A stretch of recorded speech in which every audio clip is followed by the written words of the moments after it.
Hello, আসসালামু আলাইকুম everyone. আজকে আমরা দেখব পাওয়ারপয়েন্ট প্রেজেন্টেশনে একটা প্রেজেন্টেশনের মধ্যে বিভিন্ন স্লাইডে আমরা কিভাবে বিভিন্ন ধরনের ডিজাইন অ্যাড করতে পারি। যেমন ধরুন, আমি প্রথমে পাওয়ারপয়েন্ট প্রেজেন্টেশনটা এখানে ওপেন করে নিয়েছি। এরপরে আমি কি করব, ব্ল্যাঙ্ক প্রেজেন্টেশনে চলে যাব। আমি ব্ল্যাঙ্ক প্রেজেন্টেশনে চলে যাচ্ছি ক্লিক করে।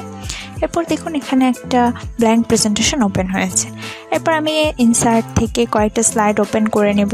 আমি বেশ কয়েকটা স্লাইড ওপেন করে নিলাম। এখান থেকে আমি কয়েকটা স্লাইডে নিব, যাতে করে খুব সহজে আমি বোঝাতে পারি যে কীভাবে আমরা বিভিন্ন স্লাইডে বিভিন্ন ডিজাইন অ্যাড করতে পারি। তো আমি এক নম্বর স্লাইডে চলে গেলাম। ফার্স্ট স্লাইডে চলে যাওয়ার পর আমি কি করব, একটা ডিজাইনে যাব। এখানে বিভিন্ন ধরনের ডিজাইন দেওয়া থাকে, তো আমরা চাইলে এখান থেকে যে কোনো ধরনের একটা ডিজাইন নিতে পারি। তো আমি এখান থেকে ধরুন এই ডিজাইনটা নিলাম। এখন আমি ভাবলাম যে না, ফার্স্ট স্লাইডে তো এই ডিজাইনটা ঠিক আছে, বাট সেকেন্ড স্লাইডে আমি চাচ্ছি অন্য একটা ডিজাইন হোক। আমি এই ডিজাইনটা চাচ্ছি না, তো আমি এটাতে ক্লিক করব। এখন আমি চাচ্ছি সেকেন্ড স্লাইডে অন্য একটা ডিজাইন হোক। এই জন্য আমি কী করলাম, এই যে এখানে ড্রপ ডাউনে ক্লিক করে এখান থেকে আমি চাচ্ছি এই ডিজাইনটা হোক। তো আমি এই ডিজাইনটা এসে মাউসের রাইট বাটনে ক্লিক করে আমি অ্যাপ্লাই টু সিলেক্টেড স্লাইড, এখানে আমি ক্লিক করব। দেখুন এই স্লাইডটাতে শুধু অন্য একটা ডিজাইন কিন্তু চলে এসেছে।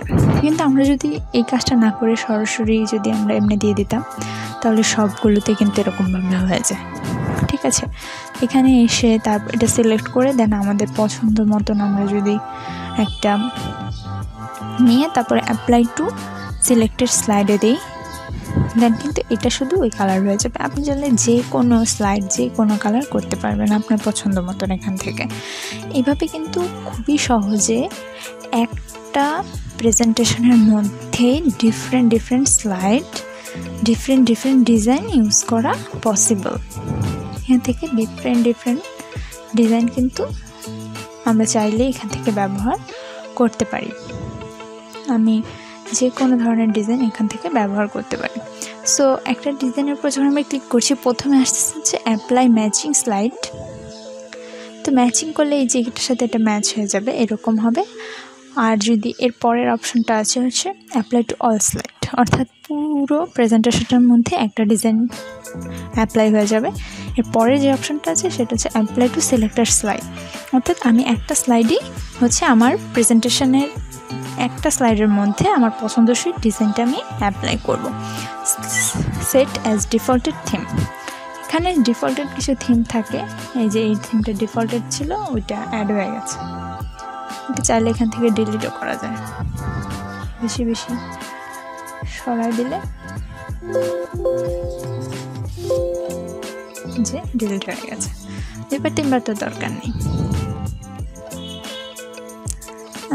এরপরে আমরা কি করব, আমরা চলে যাব নিচ থেকে যে কোনো প্রেজেন্টেশন দিয়ে। এরপরে হচ্ছে আলাদা হয়ে যাবে স্লাইডগুলো। এনি ডিজাইন আমরা প্রেজেন্টেশনের মধ্যে অ্যাড করতে পারবো। সো আশা করি আপনারা বুঝতে পেরেছেন কীভাবে আমরা একটা প্রেজেন্টেশনের মধ্যে ডিফারেন্ট স্লাইডের মধ্যে ডিফারেন্ট ডিজাইন ব্যবহার করতে পারি। তো তারপর যদি কোনো সমস্যা থাকে অবশ্যই আমাকে কমেন্ট বক্সে জানাবেন। লাইক, শেয়ার এবং সাবস্ক্রাইব করতে ভুলবেন না। থ্যাংক ইউ অ্যান্ড আল্লাহ হাফেজ।